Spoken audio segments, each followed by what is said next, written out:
shekels. I read that and I went, that's a Jewish mama. So, that really resonated with me. But in this, the Celts knew this object as the Frightener. The Egyptians knew it as the Destroyer, and they said they documented that it not only caused the 10 plagues of Exodus, but it also caused the Great Deluge, Noah's flood. Okay. So the difference between the flood and the 10 plagues, all right, is again gets us back to the three principal laws of real estate: location, location, location. Right. If we're just simply on the wrong side of the sun when this thing comes flying through, then we're going to have a Noah's flood. Yeah. And if we're in a better place, we're going to have a 10 plagues. Well, Marshall, if you talk about helping people prepare, if there's going to be a Noah type of flood, are you going to suggest that we build a boat? Well, one of the things I point out in my book is that there is a rather substantial program on building arks, and many different kind of arks. All right, so this is the governments are working on this, and they're working very, very hard at it. But is there enough room to save everybody? No. All right, and for a lot of us, for most of us, it's going to be catch as catch can. You're going to have to be able to get out there and deal with it on your own. And there's a lot of different survival scenarios, estimates for the loss of life that goes anywhere from half to 99% of the population perishes during this event. The thing of it is that, keep in mind you have major events that take huge amounts of life. For example, when we were at the beginning of the show, I was talking about those quake swarms off the coast of Oregon. All right. Cascadia goes. You're talking about a massive tidal wave that's going to take out people all around the Pacific Basin. And Cascadia does do this on a regular basis, and there's actually documented history of tsunamis hitting that originated from Cascadia in Japan. Marshall, what's the depth of the Cascadia? What's the depth? Well, I mean, it's the Cascadia fault line is the number that slips my mind now. Well, I was going to segue into this. Okay, go ahead. But the point is, it's not so much the depth; it's the length of it. Yeah. It goes up all along the whole northeast quarter up there. Okay, well, when that thing goes, I mean, it's dangerous. Okay, but there wouldn't be some crazy thing going on, say like maybe aliens digging underground bases around that area, stirring things up, would they? I don't believe so. Okay. But that's just me. Okay. Okay. Hey, we have this question from Randy. He wants to know, Marshall, do you think that the elite know about Planet X, and what would they be doing to survive?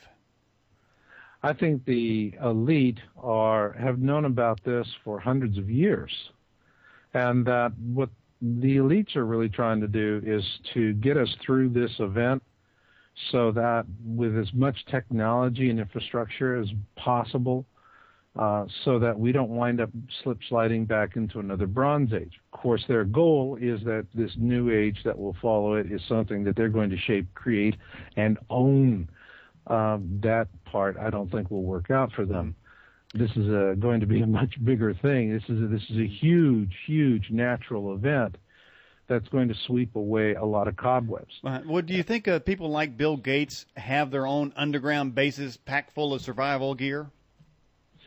Yeah, I believe they do. I mean, Bill Gates is, you look at the Doomsday Seed Vault up in Svalbard. Right. All right. He owns a nice percentage of that. He's one of the guys that worked with Monsanto seed. Monsanto. All right.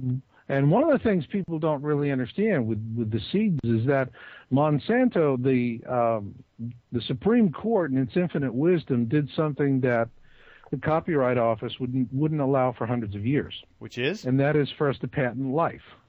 All right? Once they did that, Monsanto and these other seed companies walked into all of these government seed banks that have been maintaining all these seed stocks in the public domains to ensure diversity, and have methodically gone through and and filed patents on all of these things. Huh. And now all of the seeds that God gave us are owned by Monsanto. What the? I'll tell you what. And they're sitting up there in the feedstock. By the way, Marshall, I don't know if you know, we have some tremendous correspondents, worldwide correspondents, that bring us a lot of information about Monsanto and some of their dirty tricks. So if you get a chance after the program, whatever, you might want to search some of our previous things about them.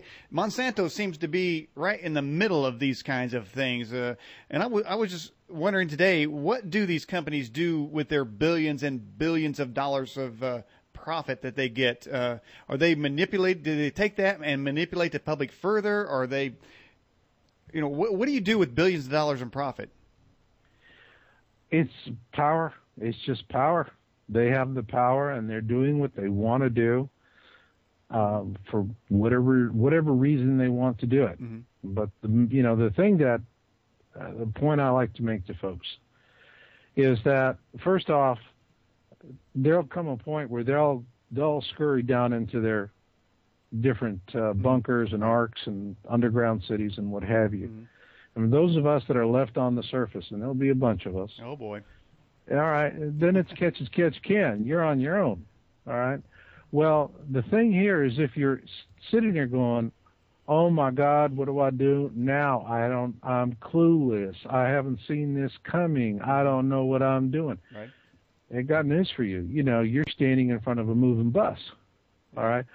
Anybody who teaches survival will tell you it's not all the gizmos and gadgets you have in your backpack that'll save you. It's what's between your ear balls. If your brain is hardwired to survive, if you can fall into a situation, quickly take stock of your circumstances, develop a plan, even if it's not the most optimal plan. If you can develop a plan and take action on that, your chance of surviving is significantly greater than the guy next to you.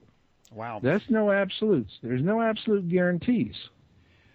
All right. But that's where you're at. And so that's really where our focus at Yowza.com is.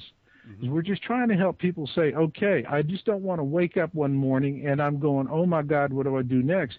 You wake up one morning and you know darn well what you're going to do next, and you don't ask anybody about it. You just get after it. And Marshall, by the way, go ahead and give that website address again, too. It's YOWUSA.com. Okay. And with that, Marshall, we're at the top of the hour, so we need to take a break, so just stay on the line, please. Will do.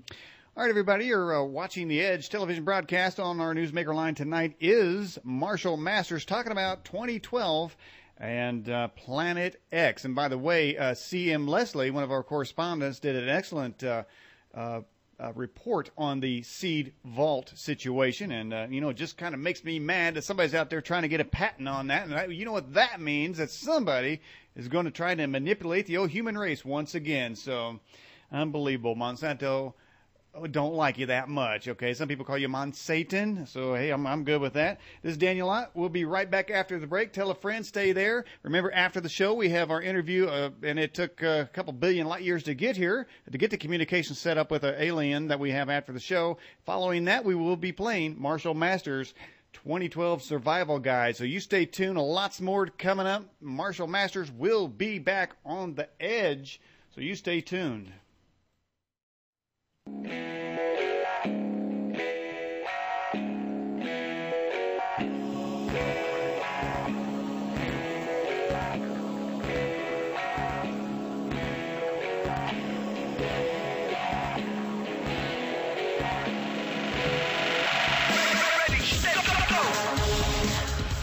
And welcome back to the Edge television broadcast. My name is Daniel Ott. If you got a question for tonight's guest, Marshall Masters, talking about 2012 and Planet X, go to the TheEdgeAM.com website, click on the Fast Blast, join them. They're having a great time in the live chat. Lots of ways to communicate with the Edge. We have a free flow of information here. We try to make our website as friendly as possible for you to easily navigate. I do want to thank Andy, who's updated and continues to live update the chat at the top of the chat now. He has